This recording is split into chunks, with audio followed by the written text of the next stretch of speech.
In about 50 years, the technology is going to be there to reverse your age and basically be close to immortal. This episode is brought to you by our very own learning platform, Impact Theory University. Watch to the end of this interview to learn more. Hey everybody, welcome to another episode of Health Theory. I am here with Dr. Alex Paziotopoulos. Alex, welcome to the show. Thank you for having me. I'm happy to be here. I'm excited, man. And I'm really interested in the area that you're diving into, anti-aging, or even some of the things I know that you've talked about are perhaps even age reversal. I'd like to get into that. What is the state of the science? What's something that people might be surprised in terms of what's possible with actually winding that clock backwards? Sure. So we've had anti-aging medicine for about 27 years, board certifications in it. And the whole idea was that the older you get, the faster you get old. But by doing anti-aging, you're slowing that curve down and allows you to live a longer life, but really much more importantly, a better quality of life. Now, what we found was that anti-aging medicine has kind of a limit to it, and you can only slow aging down so much. And so we're looking at, well, what if you tried to just reverse age? What's that look like? And actually, that's feasible. And it's just an engineering. What does that look like in terms of at a cellular level? What are the pathways that we're going after? Like, do you think of aging as a disease, or do you see it as just something that's inevitable? I definitely look at it as a disease. Aging causes so many problems. If you just stopped aging, or even just inhibited aging by a significant amount, you would have a greater impact on all the cardiovascular problems, all the cancer problems, all the cognitive problems, dementias, all that, than actually trying to solve any one of those problems. There's only really 7 major problems that we have to overcome. And those problems, the answers to those problems are known. So you have intracellular junk, you have extracellular junk, you have these things called glycation end products. You have problems with your DNA, breaks in it and stuff like that. You have mitochondrial dysfunction. Another problem is that you have senolytic cells. And senolytic cells are really the target of most of the age reversal programs and of aging in general, because when you look at all these ways that you age, they're not equal. And senolytic cells tend to have the greatest impact. And they populate just like you age. Remember how we were talking about, like, the older you get, the faster you get old? Well, the older you get, the greater the population of senolytic cells. Can you define what is a senolytic cell? I'm not familiar with that term. So a senolytic cell, it has a purpose when you're being conceived, like when you're in, when you're in the womb. And it's, you have a bunch of cells that are growing in a ball, but they have to turn into all these organs and structures. So when cells fold around, some cells have to be removed. And so senolytic cells do some of that. But the problem with the senolytic cell is when you're older, these senolytic cells don't really have a lot to do. And when they start populating, they get big, take up a lot of space. They release a lot of these enzymes that are caustic to all the cells around them. And then they have this ability to turn a good, healthy cell into a senolytic cell. So we want to do everything that we can to keep their populations low. And so a lot of age reversal is focused on getting at those senolytic cells. And one of the really easy things people can do is do water fasting. There's some really cool things that happen. After about 48 hours of no food, a lot of the genes that are active change. What happens with a lot of biological mechanisms is if you're used to being in a famine multiple times per year, you get genes that run during the famine, and they don't run normal times. And so those genes that run, they're kind of like maintenance genes, and they fix your DNA and they clean up intracellular junk, right? They fix the matrix so it's not so stiff. They get rid of these senolytic cells. So we want to go through a controlled famine, somewhere between a 3.5 day and a 4.5 day water fast once a month as you get older. You can do it when you're younger, but I think it really matters when your senolytic cells start populating to when they're dangerous levels. So someone about 40 and up, I would say you start doing it. If you're late 30s, I think you can still do it too. And it also coincides with the Calorie Restriction Society and all the calorie restriction data that we have. So there's not a single organism on the planet that we've done calorie restriction with that didn't live longer. And the way that water fasting works is not only are you getting some calorie restriction, but you're also getting those genes turned on that you wouldn't get turned on when you're just restricting calories. So think of every cell as a factory. And that factory has so many things that it needs to do every day. And if you're in a well-fed state, most of the things that all your cells are working on is metabolism of energy. So you're taking in this food, you have to release insulin, then your body's got to take all these different nutrients, fats and amino acids, carbohydrates, and it has to do something with them, right? And it's just shuttling all this stuff around. So when you're on a fast, you're not doing a lot of that. All you're doing is you're just taking stored fat, mostly from the liver, right? And you're releasing some ketones, and then that system turns on all these other genes because, well, they're not busy doing other stuff. So now it's like, okay, we don't have to do all this other stuff. So now we have energy to do this. Kind of just like other genes run when you're sleeping. Like your body knows when you're sleeping, and it changes which genes are active and which ones aren't. And if you don't sleep well, I mean, that's a whole nother problem. But you're going to age really fast that way. And there's plenty of people that come in and they'll say, I sleep 5-6 hours a night and I feel great. And I'm like, yeah, but your body can't handle that long term. You're aging fast. That's interesting. So when we're sleeping, what are the processes that are running? And then I guess we'll get to then how that ages you when you're truncating that. Yeah. So when you're sleeping, what'll happen is you have this thing called the circadian rhythm. And animals are really good about not screwing up their circadian rhythm, right? Like the birds don't wake up late. There's not a bird that's like, I don't get up until noon, right? They just get up, right? And they go to bed at the same time. And so what that does is it really sets this biological clock so that everything happens on a 24-hour cycle. And certain hormones need to be released at certain times. And then certain repair mechanisms need to happen at the immune system level or in your brain. And you could be, quote unquote, sleeping, but if you're not really sleeping well, like you have sleep apnea or you keep waking up or you have a lot of anxiety, then you're not going to be able to go into deep sleep. You're not going to get enough REM cycles, and every time you wake up, you restart the whole sleep system because you have this thing called the sleep inertia. So your first REM cycle takes a long time. It takes over 2 hours usually for you to do that. And then every successive REM cycle, it can be compressed. So in 7 hours, you could easily get 4 REM cycles. But if you keep waking up, you could be in the bed for 9 hours and never get it. So I hate sleep. If I didn't need it, I wouldn't get it. I fully understand. Right. I actually prioritize it in my life. It's one of the most important things that I do. If I had to guess, though, I average without an alarm clock. I never set an alarm clock. I always go to bed at the same time. I'm very aware of my circadian rhythms. But just in terms of where I'm at in my life, levels of excitement, levels of stress, whatever, I probably average about 6 to 6.5 hours of sleep a night. And one thing that I heard is that while you're sleeping, your brain actually shrinks or de-inflames, maybe is the right way to think about it, and allows like a brain washing, if you will. Is that what's happening, or is there something else going on during the different phases of sleep that make it so critical? Yeah, so there's a lot more going on. And really probably one of the most important things that's going on are the immune cells that get stimulated in your brain. So these microglial cells and these astrocytes that are in your brain, they're doing all the repair. And they're more active during the night. The other thing is that your brain is taking all the memories from the day and you're forgetting.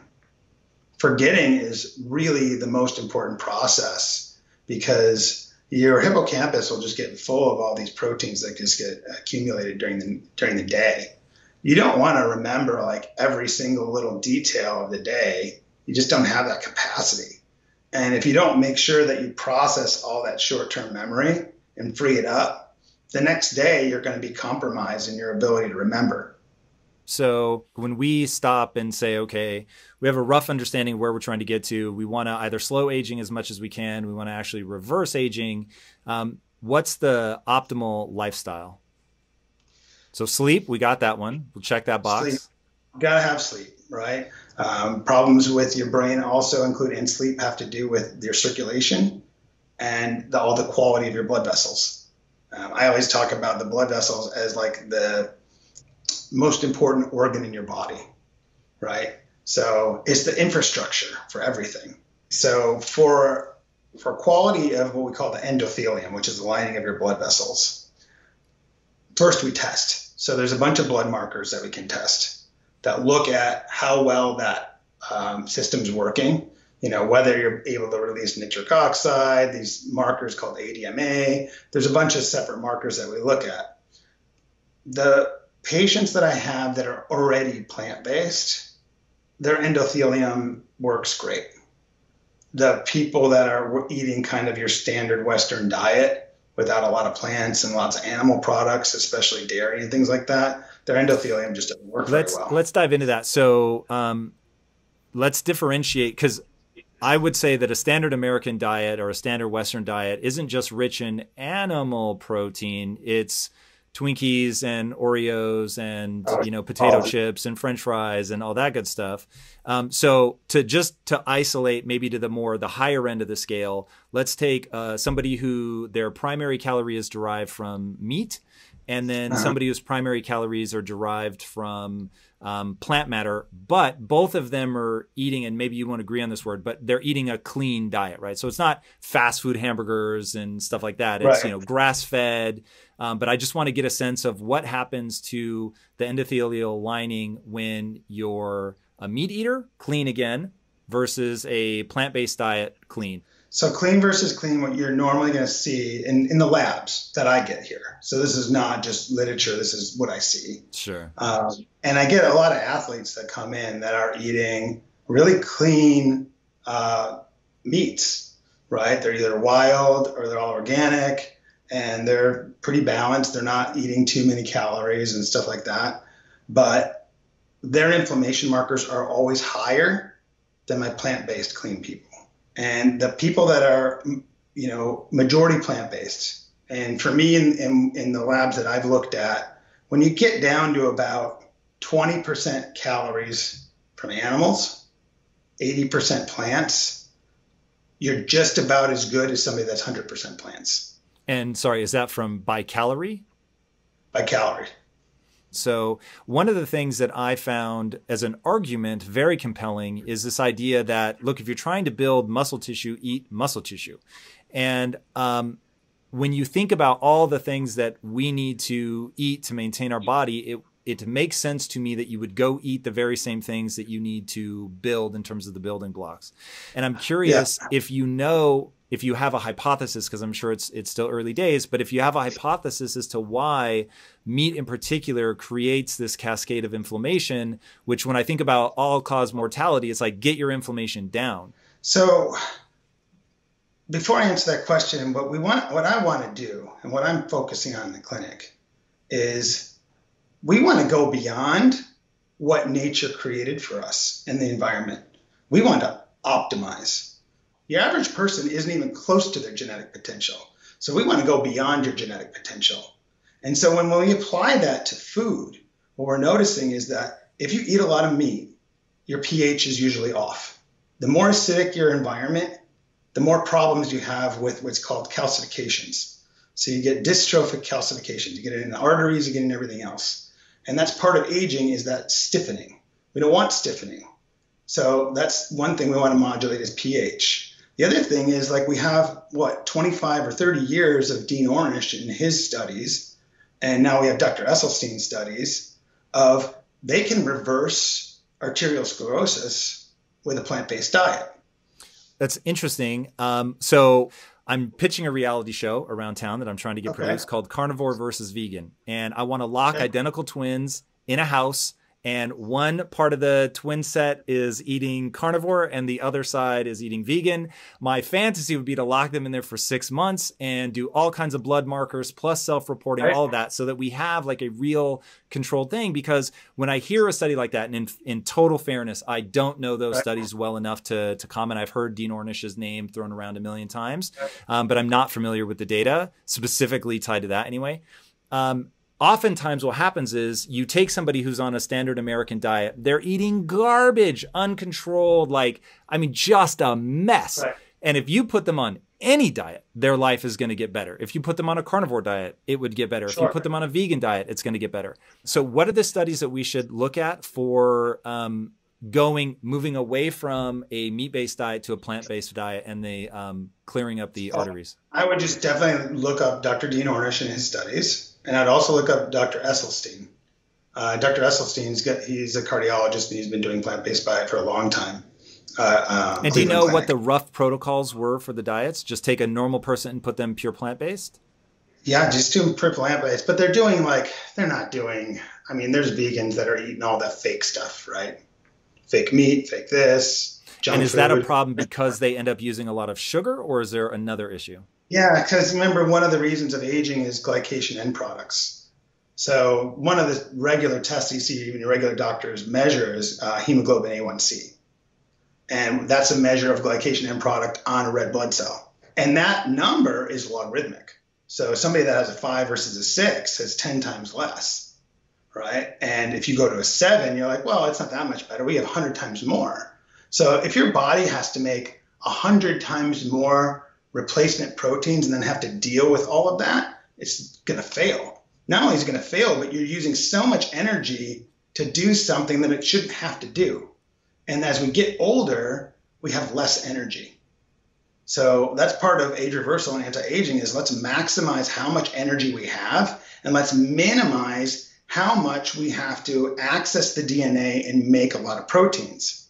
Because that's what happens as you get older is you don't have this ability to do that. So you want to have kind of a low protein diet. So if you look at a lot of the studies in the blue zones with people that have lived 100 years and plus, the one commonality around that is they're all on low protein diets. So I've been plant-based for 22 years now, and I have a pretty low protein. I kind of count to make sure I keep my protein. Can you give me some numbers around that? When you say low protein, and I'm assuming this is the vast majority is coming from plants, what's your rough protein grams per day? So, people will say somewhere you need about a gram for every kilogram, and high-end athletes are doing a gram per pound. So if you weigh 200 pounds in body weight, if you're a high-end athlete, what the normal prescription is for that is to give you 200 grams of protein per day.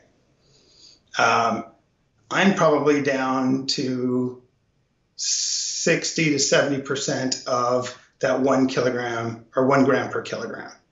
So maybe I'll get 50 grams a day of protein. And I don't have any trouble. I don't have any trouble rock climbing. I don't have any trouble doing yoga. I'm third black in Kung Fu. I can squat and deadlift, multiple times my body weight. So I don't believe in that. And when I get people to say that, I'm just like, well, how can I do this? And how can all these other plant-based diets do these extraordinary feats of strength or endurance with low protein? Right? Because your body has this amazing ability to recycle protein. And it's the nitrogen cycle. And so, you'll work out and you break down protein, but you're not just going to get rid of it. A healthy body is going to take that and recycle it and put it back. Plus, if you're on the right supplements that help you do that, like, glutamine's one of them, ornithine alpha-ketoglutarate, which is a fantastic supplement, created by the French scientists for burn patients. Because nobody's losing more protein and nitrogen than a burn patient. So there's lots of ways that you can optimize how your body makes protein and how your body recycles protein and uses those amino acids efficiently, rather than just flooding your body with that supplement. So what are those things? How do you get your body to be that kind of efficient? So there's behavioral modifications, right, which is eating and how you're eating. And then we do genetic studies. So the reason I'm doing a lot of genetic studies on people is, although most of our genes are super similar, there's a lot of genetic problems that you'll have with fat. And that has to do with survival. So we want to make sure that we dial in diet based on genetics and then also based on what do we see in the labs. So there's a lot of different levels that we're looking at so that When you come in and you do a medical engineering program with me, you're not just getting some program algorithm. It's designed based on you and based on your labs so that we can get you balanced and get you into the low inflammation levels and get your fats regulated and then do all the scans on you that are necessary to make sure, like, well, do you have any plaques, soft plaques, hard plaques? What's the state of your endothelium and what's the functional state of your endothelium? So there isn't one diet for all. Right. And some people, like, they'll come in and I'll look at what is the circulating levels of albumin and what's their levels of protein in the blood and what's their blood urea nitrogen ratios. And you look at all this and then I could say, like, oh, you're working out too hard. You're breaking down too much tissue. You're overtraining. And then other people, I'm like, well, you're not meeting your protein requirements based on what you're doing. So we just modify it for that person. But the idea is that we want to keep the protein levels on the low side, and we want to keep the high nutrient plants on the high side. So high nutrient plants are the ones that have all the nutrition, and the highest things are like sprouts, and microgreens and things like that. And then fiber. We need to have a lot of fiber because if we don't have fiber, we can't grow the proper microbiome. So think about, like, you're not a human being. You're a conglomerate of all of these organisms together. So you have, hundreds of millions of different species just living in you. And so when you look at hunter-gatherer populations and what their microbiome looks like versus us, we're completely sterile compared to them. And Can you define what you mean by sterile? I think most people hear sterile and they think that's a good thing. Yeah, no, it's not. So you want to be exposed, and the bacteria you really want to be exposed to are soil-based bacteriums, like Bacillus. Do we go just roll around in the dirt? How do we expose ourselves intelligently? The problem is that our dirt is not the dirt of the past, and they've done these studies where you go into a farm that's Monsanto farm or whatever, a GMO farm, and you pick up the dirt. There's nothing in it. There's barely any bacteria in it. There's no worms in it. There's no parasites. It's just sterile. And then, you go into a rainforest somewhere where, they're not, affected, and you pick up a handful of dirt and, like, you can't even identify everything in that. There's so much stuff going on. So there's a lot of mechanisms in your body that rely on certain peptides, which are short chains of amino acids. And because we've had this symbiotic relationship with all of these different species of bacteria and yeast and stuff like that, there's a lot of things that we don't have in our own genes that we need. It's made by them. And they're released and we absorb them, and then we're able to use it in our molecular machinery. But without them, we can't. And without them, there's parts of our immune system that don't work very well. And the older you get, the worse your immune system gets.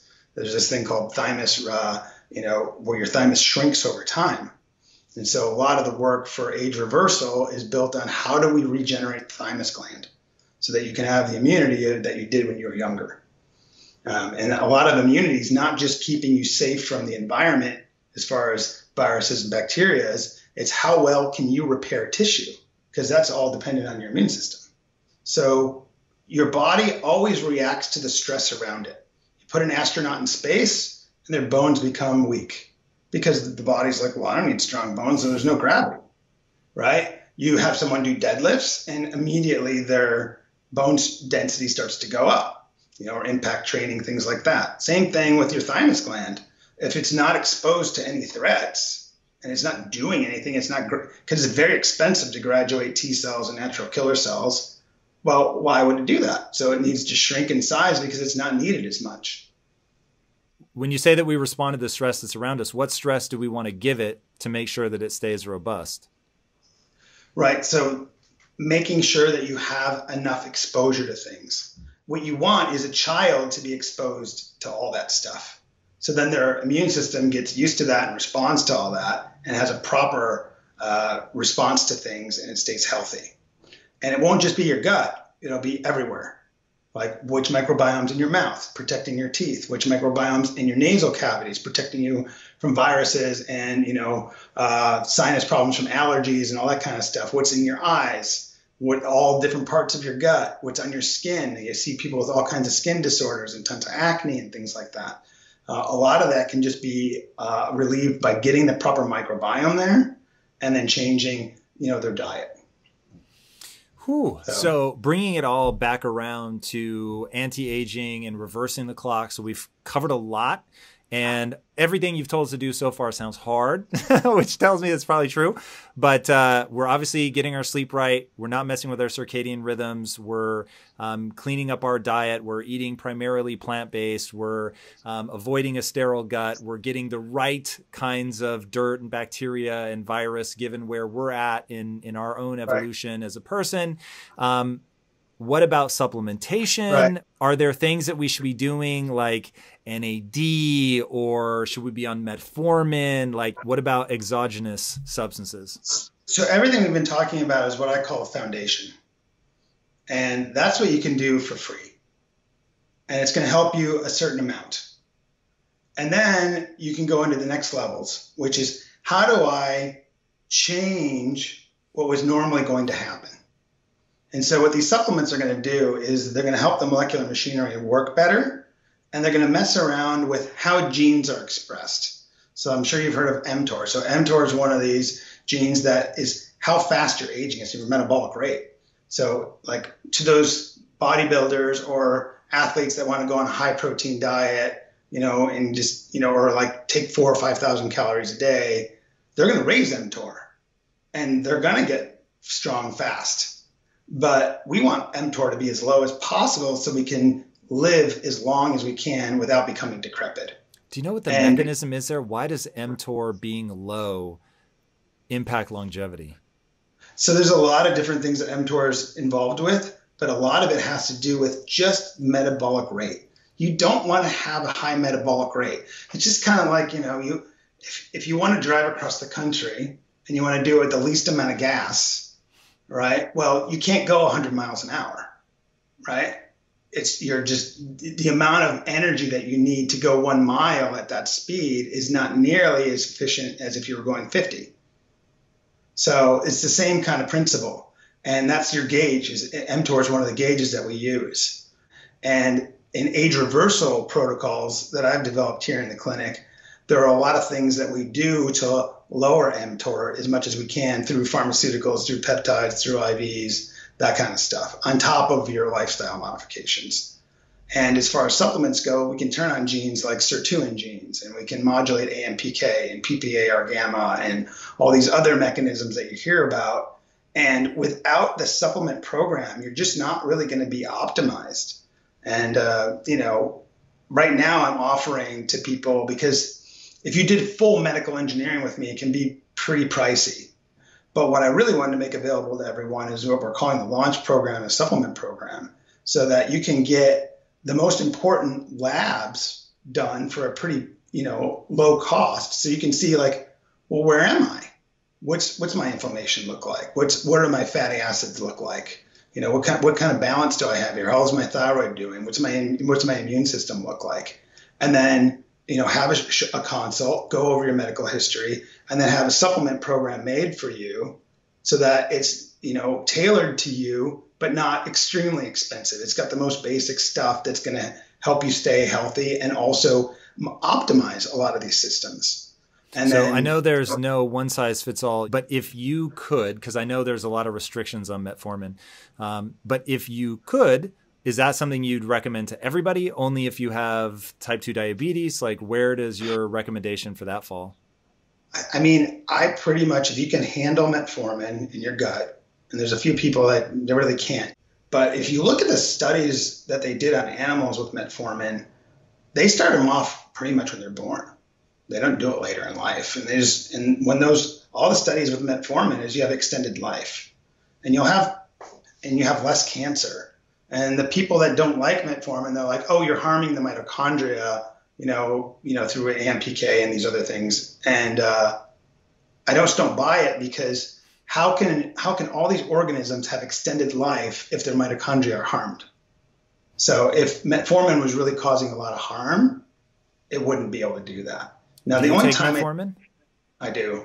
So I've been on metformin since 2008, and I'd always like to show people biological age versus chronological age. Do you look at methylation for that? What are you using as the clock? Yeah. So Horowitz came out with the first clocks. I moved over to a clock called True Age, and they're looking at far more metabolites. I think it's over 2,000 metabolites. And when we're looking at metabolites, it's just like things that are broken down by your body, and so that we can detect in the urine, or we can detect in the blood, or we can detect in feces, these things that have been excreted. So, and a lot of these are just off the blood. And so we can tell by the ratios of these metabolites what your biological age is versus your chronological age. And a lot of the patients that had come in their 70s that had either equal biological age to their chronological age, or a lot of them come in with an older biological age than their chronological age. After a year of medical engineering, a lot of them have turned that biological age back as much as a decade. And then we're also looking at epigenetic changes. So epigenetic changes that they're looking at in these clocks are how are genes modified over time. A lot of genes, they get turned off. So the older you get, the less access you have to running certain genes. They get methylated, they get acetylated, you get these things called histone modifications, and it's just less access to this gene. And we don't really know right now how to undo all of these epigenetic changes. And that's where all the age reversal protocols are coming in. And those are looking at how do we undo these epigenetic modifications. Now, I assume a lot of what we're talking about in the protocols is all the stuff that we've gone through so far. Is there something else? Is there pharmacological interventions? Where does exercise fit into this? Like what is, if you had to wrap everything up into go live like this, go take this supplement, what does that all look like in a nutshell? A lot of stuff, right? So just like some of the stuff, you want to replace your hormones. You want to take certain peptides. As you age. Yeah, you definitely want, we have great data on that. If you don't replace, especially testosterone, it's really hard to maintain bone mass, really hard to maintain muscular mass, especially heart. And most importantly, it's hard to maintain the mass of your brain. And so now we have about 28 years of bioidentical hormone replacement. And what we're noticing is that the people that have been on bioidentical hormone replacement for that long, when you compare them to their peers, they are far more functional. They look better, their cognition's better, their musculature is better, their skin's better, like across all systems. And it's because these hormones are the triggers to turning on a lot of genes. And so they're not going to epigenetically modify their genes as much. They're going to keep on all these things, these repair mechanisms. They're going to keep things working well. One of the things I'm always telling people is that we want to live longer in health so that we can live long enough for the future. So in my field and the places I speak and the people that are working in this, we think about 50 years. In about 50 years, the technology is going to be there to reverse your age and basically be close to immortal. Now you're talking about language. But we need to survive. So we're using peptides.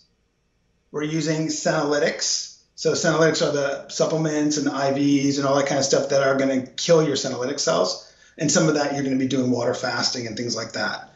And then we also do a lot of work on spirit. And, spirit's kind of a weird word to use, but like, if you have a powerful spirit, and somebody comes up to you and says some nasty stuff, it doesn't do anything to you, right? You don't ruminate about it. You don't explode on that person. You just notice that this person's just compromised, right? And you see things for what they are, and you have trust in yourself, and you have control over your emotions, right? That's a powerful spirit. Like, you act exactly the way you want to act at all times. And it doesn't come from believing in some dogma. It comes from working deeply on yourself. Mindfulness, diving deep into your past and understanding what negative patterns that you have that are prevalent today that hijack you. And then how are we going to replace those negative patterns with the positive patterns that led you to all your successes in life? So we work on a lot of that. And in the clinic, I do a lot of ketamine psychotherapy. And it helps you disassociate yourself from your ego. And you're able to go, deep into your subconscious, or some people call it the spirit world. And you're able to gather a lot of information. And it's guided. It's only one-on-one, unlike some of these people that go for shamanism events, and they get some benefit from it, but like you're sitting in a room with 12 people. This is one-on-one. It's highly guided, so that they take a week to create their intentions and their suggestions to themselves. Proper set, that's called the set, and then the setting is the room that they're in. They're just here with me. We usually have binaural beats on in the background to help them, guide through that place. I'm talking with them, and then afterwards we do like an hour and a half of debrief. And write huge notes out, and then they go and they journal. And a lot of people will say like, "Oh, I died," and I'm like, "Oh, you died?" And I'm like, "Okay." They say that while they're in it.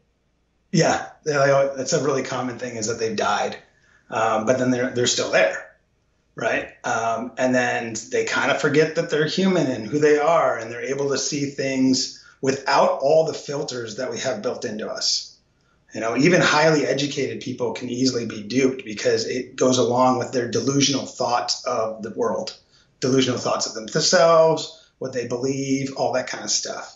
Like, even when a lot of people are presented with truth, they don't want to integrate it, because it would go against this whole delusion that they have of themselves and of the world, and it's too scary. But when you're disassociated, well, you're open to the truth. You're able to see that, and you're able to bring that back with you. Talk to me, when you're trying to walk somebody through that, what kind of truths are you introducing them to? And obviously I know that it's going to be different from person to person to person, but if there are like themes that come up, that'd be really interesting to hear about. Yeah. The most interesting thing that I've noticed with ketamine psychotherapy is that no one ever has the same experience twice, and no patient I've ever had go under has had really a similar experience to anybody else. The only thing similar is that they get disassociated and they say they died. But as far as what they experience, it's totally separate. But when you talk about the truth and helping them integrate the truth, I'm absolutely fixated on this notion of seeing a truth that you were unable to see before and learning to integrate it.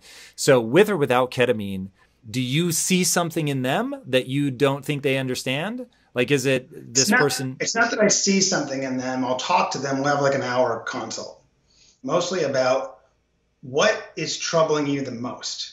Like, what are the things that are preventing you from being the person that that you could be, right? And it could be a wide range of things. Anxiety is really high in a lot of people, and so is depression. But it's like, all right, but what's the root of that? And maybe they'll be like, oh, I was traumatized from here or that. But they don't really know, like, what is it? What's at the foundation of that? What belief system did I crystallize from those experiences that are affecting me? Because those experiences don't exist. They're in the past, right? But there's some pattern and some belief structure that got crystallized that's affecting you in the real time. So when you get some of the information from doing some of these deep dives into yourself, you can say, oh, I see that clearly now. And a lot of people will say that after the experience that they feel so much lighter. So I think that it just really helps people. It's just another tool, right? I think they still need to do other tools. A lot of the other tools that we use are like neurofeedback and biofeedback, just to break some of these physiological patterns that people have. So there's not just one thing for everyone, but we try to use a bunch of these different things to help them optimize their spirit. And how does that help with anti-aging? Just it's lowering their stress levels? Oh, that stress is probably one of the fastest aging components that we have to deal with. Somebody that is highly stressed with what they're doing, and it's not everyone, but a lot of people will have problems with their pelvic floor. And it's kind of like, you see a threat as a primitive animal, and the first thing you do is you clench your pelvic floor. It's just a reaction. because you don't want to urinate, you don't want to defecate, right? And then you're triggering the vagus nerve to shut down your immune system, your gut, all the unnecessary things. And so you see people with a lot of gut disorders, and they're like, oh, I bloat all the time, and I don't go to the bathroom, and I'm constipated, I'm super high stress, right? And their blood pressure's up, or their pulse is up, and their hands are cold. And it's like, yeah, because you're in fight or flight like all day. And that's going to age you so fast. And that's where biofeedback comes in really handy, is because we hook them up to chest straps and electrodes, and they can see whether they're in this pattern of, whether they're in this fight or flight or not. And a lot of it has to do with getting into this pattern called coherence. So when you're in coherence, your breathing rate and your heart rate are kind of synchronous to each other. And that's when you shut down the sympathetic nervous system and you promote the parasympathetic, which is rest and relaxation. And that's where you want to be. Your average person, we hook them up and they can't get into coherence. But if you took somebody from like a Buddhist monastery or something that's been there for 30 years and you hook them up, like they're in coherence.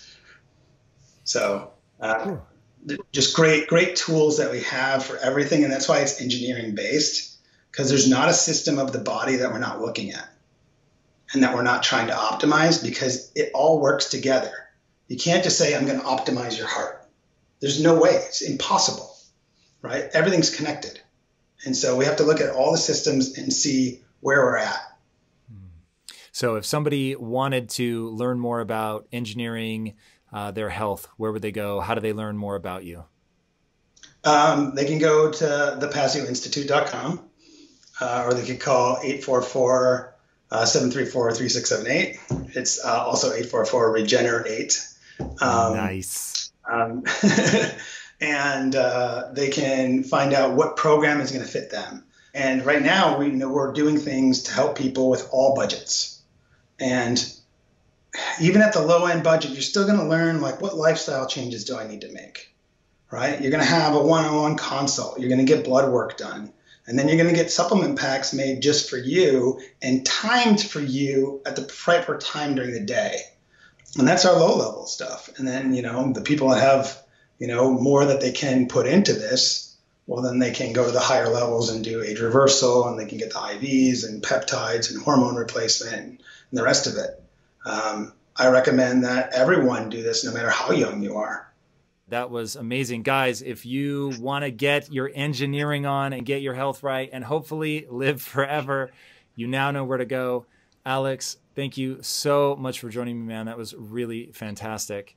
And speaking of things that will extend your life, if you haven't already, be sure to subscribe. And until next time, my friends, be legendary. Take care. Look, I do not care how crazy your dream is. You can make it happen. If it doesn't violate the laws of physics, it is by definition possible. And let me tell you, I know this from experience. Before I became who I am today, I was a frustrated wannabe filmmaker who had no idea how to make his dream come true. I was lost, paralyzed, hopeless, frustrated, felt alone. I didn't even know where to begin. It was all so overwhelming, and my confidence was non-existent. I had no idea how I was going to convince somebody to give me a shot. Then everything changed. Then I started filling my life with people and ideas that pushed me to improve, because I really wasn't good enough yet. I stopped feeling sorry for myself, and I started to take full and complete responsibility for my life. I started to realize that the structure of Hollywood wasn't holding me back. My parents weren't holding me back. My lack of money wasn't holding me back. The high cost of filmmaking wasn't holding me back. How I was raised, none of it was holding me back. I wasn't being stopped by nepotism or lack of contacts. I was being stopped by my lack of skills. Period. Full stop. Thus began my quest to get so good I could not be ignored. I rolled up my sleeves and I got to work. I stopped making excuses and I stopped accepting excuses from others. I fell in love with the very process of getting tough, of taking your mind and making it stronger. I started making huge demands of myself and started actually improving.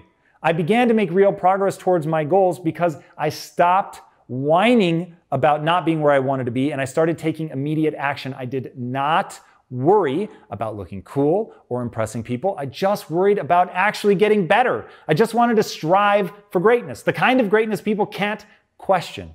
To get so good, I could not be ignored. To this day, I keep my head down and I do the work. And now, nearly 2 decades later, I control my life. I don't need anyone to give me a break. I'm building my own studio. I've stopped coming to the world with my hand out. If I want something, as Hannibal said, I will either find a way or I will make one. And I know if you've watched this far, you're going to do the exact same thing. If you want help gaining the kind of skills and control over your life that most people can only dream about, join me in Impact Theory University. That's where I teach you exactly how to do the work, what work to do, in what order, all of it. Sign up right now, today. We offer a money-back guarantee. You have nothing to lose. If you're not happy for any reason, I will give you a refund. No questions asked. So I hope to see you inside. I hope you make a crazy investment in yourself and that you start holding yourself accountable and you realize just what a beast you can become. All right, my friends, if you're my kind of person, I will see you on the inside. And until then, my friend, be legendary. Take care.